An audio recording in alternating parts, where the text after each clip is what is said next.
Hey, it's Brian Price for Real Vision. Today, we're speaking with Carson Block, Muddy Waters Research founder and CIO. Carson has built a fascinating career by taking a forensic approach to uncovering fraud in public companies. And while that success has led to significant wealth, it's also led to numerous threats on his life. We're going to hit it all. However, we begin by defining the important difference between short sellers and those who take an activist role in calling out a suspect company. Enjoy. Short selling is a niche. Maybe the universe of potentially good shorts is this big. As an activist short, we are a niche of a niche. So our universe of potentially actionable shorts is that big. So there is this difference. Now most shorts, so non-activist shorts, are out there looking for companies that are melting ice cubes or where they're looking forward and they think that the fundamentals are going to deteriorate, et cetera. That's not what we do, and that's not what short sellers who specialize in looking for frauds and promotions, as well as heavily financially engineered companies do. So within this niche, and this would include some non-activist short sellers who also have the skills and the tools to look at these companies, we're there really helping investors understand what's going on at these companies, because there's this sliver of companies out there where managements are trying to hide the ball from investors.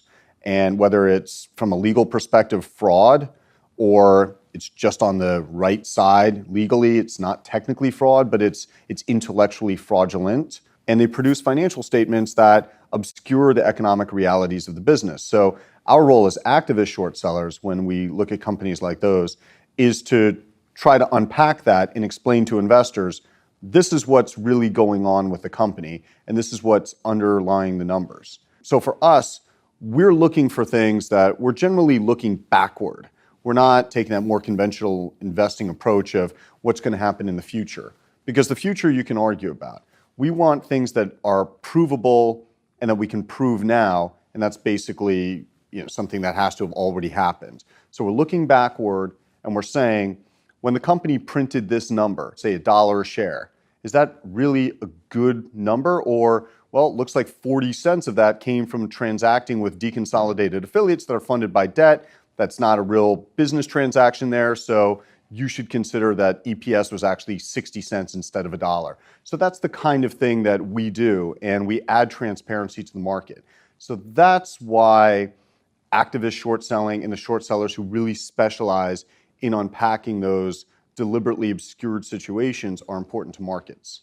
With all of that in mind, has your strategy changed over time? When you're doing this forensic analysis of a company, when you're looking for certain red flags? Yeah, when you ask different activist short sellers, you get different answers. And I'm in the camp of screens don't tell us that much. I mean, we're usually looking for something that is too good to be true, something that's risen a lot, something that has a lot of fanfare around it. And then scratch the surface and see, okay, is there something odd here? Do they have a significant divergence between GAAP and non-GAAP earnings, or growing divergence? Does the income statement look nice, but the free cash flow statement doesn't?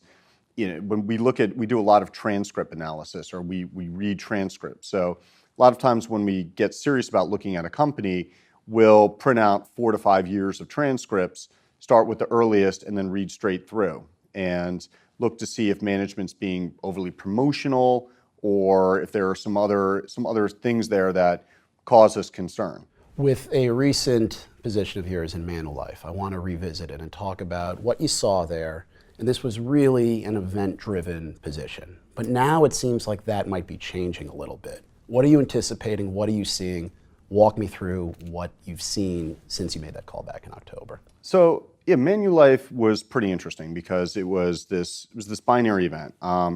And we became aware of a trial that was just about to take place in Canada.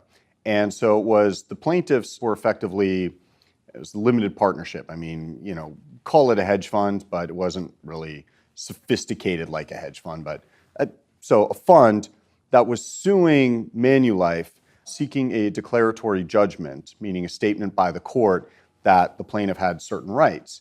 And the right that the plaintiff was seeking from the court was the right to deposit unlimited sums into this account at Manulife that had a guaranteed return. And it was basically it was short-term money, so it had very short-term liquidity and a guaranteed minimum return of 4%. So if the court rules in the plaintiff's favor, the plaintiff's name is Mostyn, then Mostyn could effectively turn into the world's highest yielding money market. So it's binary. So if Mostyn loses, then this isn't a big deal. But if Mostyn wins, this could put significant pressure on Manulife's balance sheet and capital. So we're talking billions. Yeah, I mean, look, if Mostyn were able to raise billions, which they can offer guaranteed return on short-term liquidity of 4%, you'd think that this would be a very attractive alternative, for fund managers to stash their cash when it's not being used. Then, yeah, they could potentially stuff Manulife with billions, and Manulife has to take a charge to earnings because of that difference between what it's able to earn and what it has to pay. So Manulife in its litigation, their expert witness argued, or one of the expert witnesses argued in a sworn affidavit that this could be catastrophic financially for the company. So therefore it could be a very good short.